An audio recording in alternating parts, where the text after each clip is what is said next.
అమెరికాలో అదానికి సంబంధించి అవినీతి కేసులో ఆసక్తికర పరిణామాలు చోటు చేసుకున్నాయి. ఏపీలో సోలార్ ప్రాజెక్టుల ఏర్పాటు కోసం జగన్ సర్కార్కు అదానీ గ్రూప్ చైర్మన్ గౌతమ్ అదానీ 1,770 కోట్ల రూపాయల మేర లంచాలు ఇచ్చినట్లు అమెరికా దర్యాప్తు సంస్థ FBI కోర్టులో అభియోగాలు మోపింది. అయితే దీనిపై పెద్ద ఎత్తున దుమారం నడుస్తుంది. జాతీయ స్థాయిలో సైతం ఇది చర్చకు దారితీస్తోంది. ఈ తరుణంలో దీనిపై వైసీపీ స్పందించింది. అప్పట్లో ఏం జరిగిందో వివరిస్తూ ఓ ప్రకటన విడుదల చేసింది. ఇందులో సోలార్ ఒప్పందాలపై అసలు ఏం జరిగింది, లంచాలు స్వీకరించడానికి అవకాశం ఉందా లేదా అనే విషయాలను సమగ్రంగా వివరించింది. ఆంధ్రప్రదేశ్ విద్యుత్ సంస్థలు వ్యవసాయ రంగానికి సంవత్సరానికి 12,500 మెగావాట్ల ఉచిత విద్యుత్ను సరఫరా చేస్తున్నాయి. అంతమేరకు మాత్రమే సదరు సంస్థలకు ప్రభుత్వం చెల్లింపులు చేస్తుందని చెప్తుంది వైసీపీ.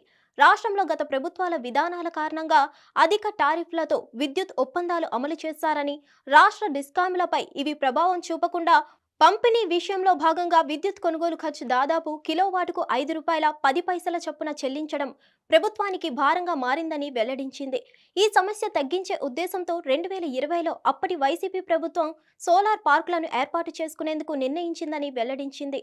దీనికి సంబంధించి ఏపీ జీఈసీఎల్ ద్వారా నవంబర్ 2021లో 2,400 మెగావాట్ల సోలార్ అభివృద్ధి కోసం టెండర్లను పిలిచిందని ప్రకటనలో పేర్కొన్నారు. టెండర్ ప్రక్రియకు సంబంధించి ఎన్నో రకాల కంపెనీలు వచ్చాయని వైసీపీ పేర్కొంది. మొత్తం 24 బిడ్లు కిలో వాట్కు ₹2.49 నుంచి ₹2.58 వరకు చెల్లించేందుకు ముందుకు వచ్చినట్లు చెప్పింది.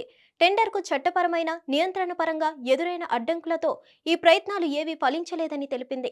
అటు తర్వాత కేంద్ర ప్రభుత్వం సంస్థ సెకీ నుంచి 7,000 మెగావాట్ల సౌర విద్యుత్ను కిలోవాటుకు ₹2.49 చొప్పున 25 ఏళ్ల కాలానికి కొనుగోలు చేసేలా నిర్ణయం తీసుకున్నట్లు వైసీపీ స్పష్టం చేసింది. దీనికి ఏపీ ఈఆర్సీ కూడా ఆమోదించినట్లు వెల్లడించింది. కేంద్ర ఈఆర్సీ ఆమోదంతోనే 2021 డిసెంబర్ 1న ఒప్పందం జరిగినట్లు చెప్పుకొచ్చింది.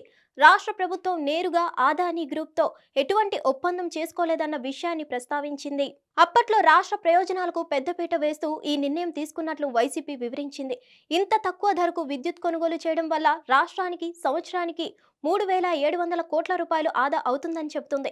ఈ ఒప్పందం వల్ల రాష్ట్రానికి మొత్తం ప్రయోజనం అపారంగా ఉంటుందని వైసీపీ తాజాగా వెల్లడించింది. హిట్ టీవీ యాప్ ని డౌన్లోడ్ చేసుకోండి. ఇందులో short news, live news, entertainment movies అన్ని అవైలబుల్ గా ఉన్నాయి. Please download Hit TV app. Hit TV app hit TV యాప్ని ఫ్రీగా డౌన్లోడ్ చేసుకోండి.